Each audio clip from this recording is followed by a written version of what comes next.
En nombre del Padre, del Hijo, del Espíritu Santo. Amén. Que la paz del Señor esté con cada uno de ustedes, hermanos y hermanas, en este día martes 5 de marzo del 2024. Estamos siguiendo el Evangelio de Mateo en este día y estamos en el capítulo 18, versículo del 21 al 35. En aquel tiempo Pedro se acercó a Jesús y le preguntó: si mi hermano me ofende, ¿cuántas veces tengo que perdonar? Hasta 7 veces. Jesús le contestó: no solo hasta 7, sino hasta 70 veces 7. Entonces Jesús les dijo: el reino de los cielos es semejante a un rey que quiso ajustar cuenta con sus servidores. El primero que le presentaron le debía muchos millones. Como no tenía con qué pagar, el Señor mandó que lo vendieran a él, a su mujer y a sus hijos y a todas sus posesiones para saldar la cuenta. El servidor, arrojándose a sus pies, le suplicaba diciendo: ten paciencia conmigo y te lo pagaré todo. El rey tuvo lástima de aquel servidor, lo soltó y hasta le perdonó la deuda. Pero apenas había salido aquel servidor, se encontró con uno de sus compañeros que le debía poco dinero. Entonces lo agarró por el cuello y casi lo estrangulaba, mientras le decía: págame lo que me debes.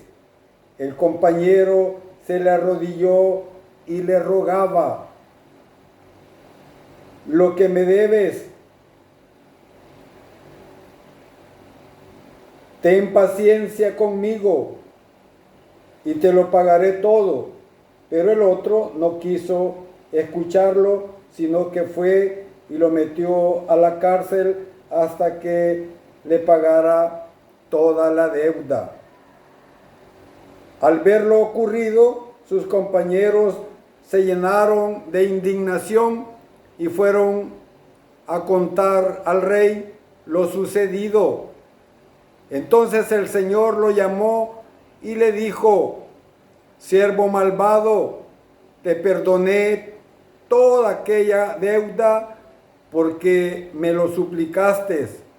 ¿No debías tú también haber sentido o tenido compasión de tu compañero como yo tuve compasión de ti? Y el Señor, encolerizado, lo entregó a los verdugos para que no lo soltaran hasta que pagara lo que debía. Pues lo mismo hará mi Padre Celestial con ustedes, si cada cual no perdona de corazón a su hermano. Palabra del Señor. Gloria y honor a ti, Señor Jesús. Textos propicios para este tiempo de Cuaresma, como hemos venido diciendo siempre. Entonces vemos hoy el Evangelio de Mateo nos invita a una reflexión sobre el misterio del perdón, proponiendo un paralelismo entre el estilo de Dios y el nuestro a la hora de perdonar. Dice que el Evangelio que Pedro se dirige a Jesús preguntándole sobre las veces que uno debe pedir perdón al hermano o a la hermana que ha ofendido. La respuesta de Jesús no va en la cantidad, sino en la calidad y la sinceridad al hacerlo. Hermanos y hermanas, debemos de saber que el perdón es un proceso continuo e inacabado, como el propio o el mismo dinamismo humano. Nosotros no somos personas acabadas. nos vamos perfeccionando en la vida. Nadie nace aprendido. Vamos aprendiendo durante nuestro proceso de vida. Quizás nosotros estamos más preocupados por los números o cantidad de veces que debemos perdonar. Porque el hombre se atreve a medir y a llevar la cuenta de su magnanimidad perdonadora. Y dice, Señor, ¿cuántas veces tengo que perdonar las ofensas que me haga mi hermano o mi hermana? Hasta 7 veces. Pero a Pedro le parece que 7 veces ya es mucho. O es quizás el máximo que podemos soportar. A Pedro le resulta todavía espléndido si lo comparamos con el hombre de la parábola que cuando entró, o encontró, mejor dicho, a su compañero suyo, que le debía 100 denarios, como dice el Evangelio, le agarró y ahogándole le decía, paga lo que me debes, olvidándose de que a él ya le había perdonado el Señor toda la deuda, negándose a escuchar la súplica y la promesa de pago. Porque él le decía, yo te lo pagaré todo. El hombre estaba consciente de que le debía a él y que le iba a pagar tarde o temprano. En resumidas cuentas, hermanos y hermanas, el hombre o se niega a perdonar o mide estrictamente su perdón. O como decía Juan Pablo II, aquel que perdona y aquel que es perdonado se encuentra en un punto esencial, que es la dignidad de la persona misma. Al respecto dice el Papa Francisco, el perdón es el instrumento puesto en nuestra fragilidad o en nuestras frágiles manos para alcanzar la serenidad del corazón.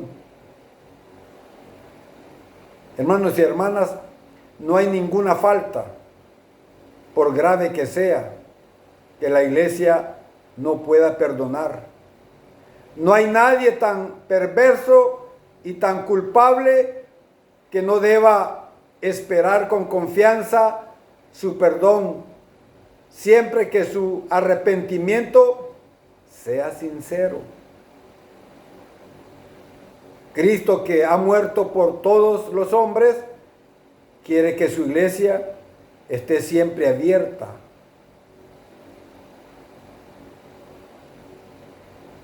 Las puertas del perdón a cualquiera que vuelva del pecado. No le puede negar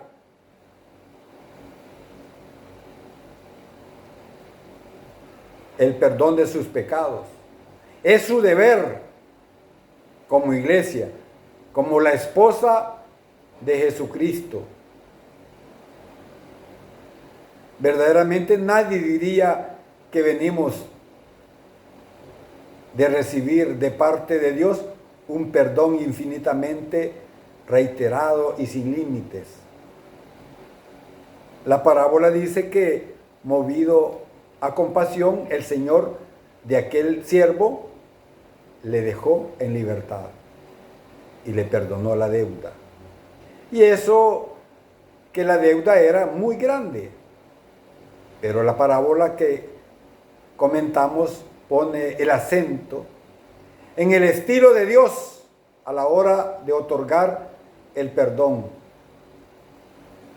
Después de llamar al orden a su deudor moroso y haberle hecho ver la gravedad de la situación, el Señor se dejó enternecer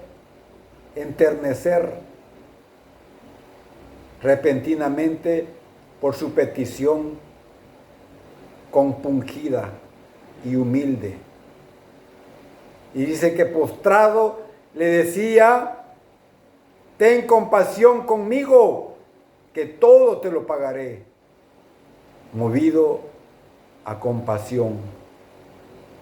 Hermanos y hermanas, este episodio pone en pantalla aquello que cada uno de nosotros conoce por propia experiencia y con profundo agradecimiento. Que Dios perdona sin límites al arrepentido y convertido. No importa dónde hayas caído nuevamente, levántate, haz como el hijo pródigo. Me levantaré e iré a la casa de mi padre. Lo importante no es caer, hermanos y hermanas. Lo más importante es saberse levantar e ir a Dios.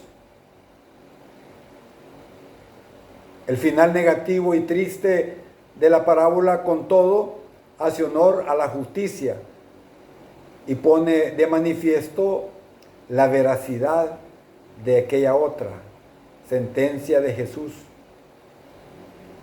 Cuando Él dice, con la medida con que midáis, serás medido. Cuando rezamos el Padre Nuestro, ¿qué decimos? Perdona nuestras ofensas, como también nosotros perdonamos a los que nos ofenden. Quizás si no estamos dispuestos a perdonar, ni siquiera, como dice el Padre en la misa, te atrevas a rezar el Padre Nuestro. O quizás te brincas esa parte. Perdona nuestras ofensas, como también nosotros perdonamos a los que nos ofenden. Hermanos y hermanas, meditemos profundamente este texto. Saquémosle el jugo. Saquémosle todo el jugo, todo el contenido espiritual que nos puede dejar a cada uno de nosotros, y hagámoslo con fe y con esperanza. Para eso es este tiempo tan especial que la Iglesia nos ha preparado desde siglos. Hagámoslo, revisemos nuestra vida, levantémonos. Si ya reconocimos que hemos fallado y hemos caído en lo más terrible del pecado, levantémonos. Pidamos ayuda a la Iglesia y la Iglesia nos ayudará como comunidad cristiana. Alabado y glorificado sea el nombre de Jesús, ahora y siempre, por los siglos de los siglos. Amén, amén y amén.